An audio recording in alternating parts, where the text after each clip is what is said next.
How's it going, everybody? It's Prod here, and welcome back to another patch video. A new patch is coming out apparently. I thought the last one was going to be the last one, but May 12th, Friday, there's going to be a new patch. So here I have the patch notes to read out to you guys who don't really frequent Reddit or have a Facebook or Twitter or stuff like that. So let's go ahead and start from the top because there are some pretty decent stuff. Not everything is amazing, but there are some pretty decent stuff and some things that I think will rub people the wrong way. Like always, if you want to read them along with me or for yourself, feel free to check the link in the description. So right off the top, there are a few spell ones. Fixed issue where the first spell would disappear if either Seething Chaos or Crystal Hail is used twice in succession. Never really saw anything with that since, well, I don't really use those that much. But the more important ones, here we go. In PvP battles, the second attack of the Call to Stone skill for Alito's Great Hammer, which is basically the spin with the crack rocks, attack can now be cancelled by rolling immediately after successfully delivering a different attack to the enemy. So the wording for this one is a little bit weird. Maybe it means that after the first hit of the two specific first startup hits that actually give you the crack rocks on the weapon, you can roll out of the first one as long as you hit somebody with like a right bumper attack or something. Or they're talking about the second attack, the big slam attack.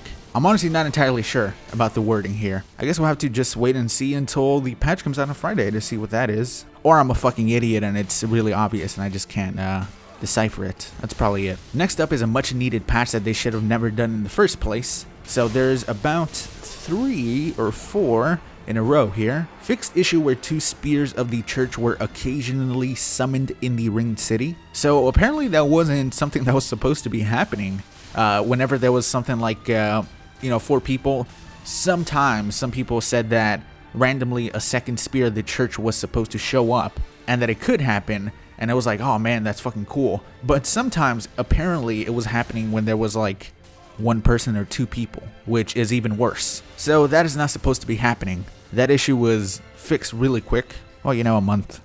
It's not bad.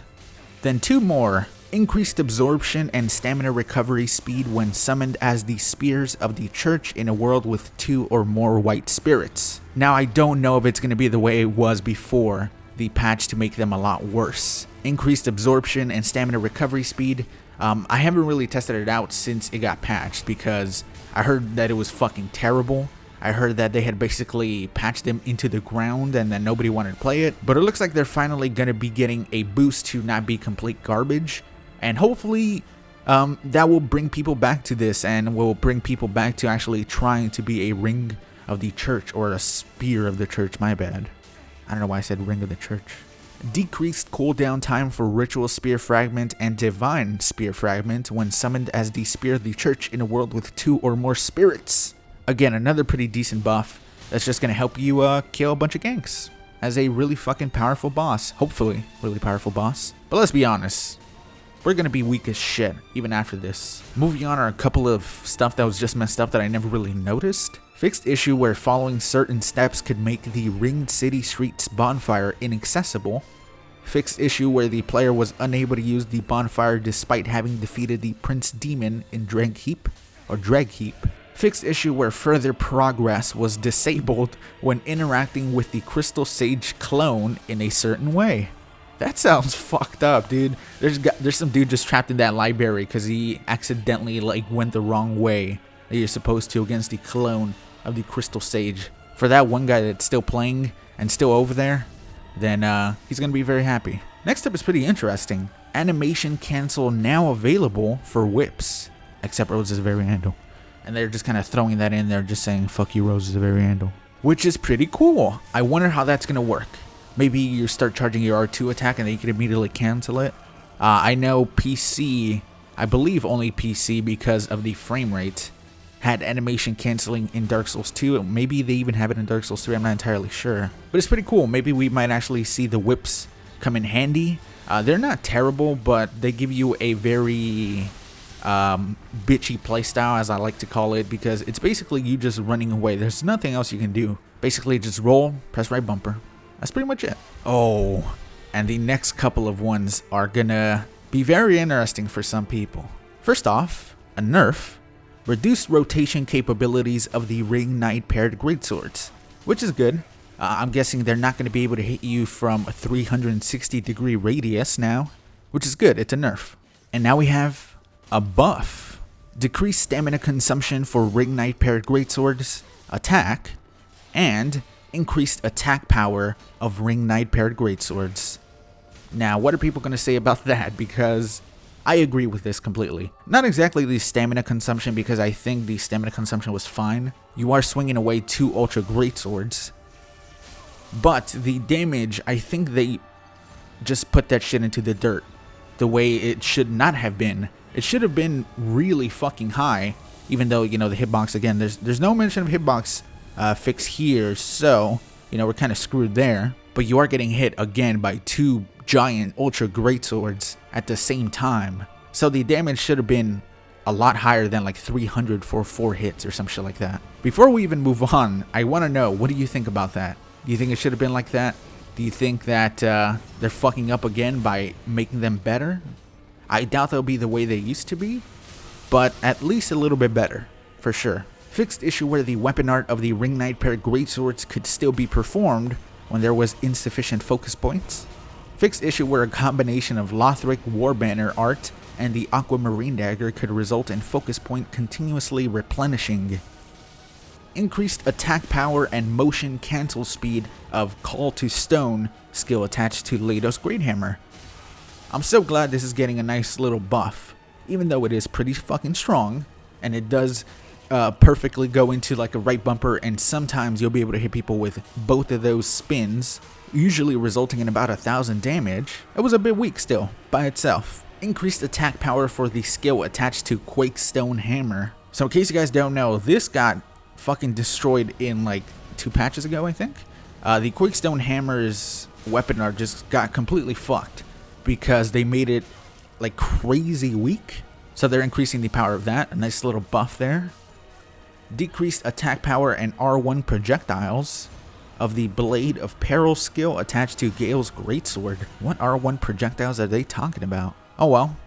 Decreased attack power overall, I guess, for the weapon art of Gale's Greatsword. No more 900 hit combos from the right bumper attack. I mean, that's still going to happen. It's just going to be probably a lot less. Increased attack power and decreased stamina consumption of Farron Greatsword. I know it's going to make a lot of people happy, so that's good.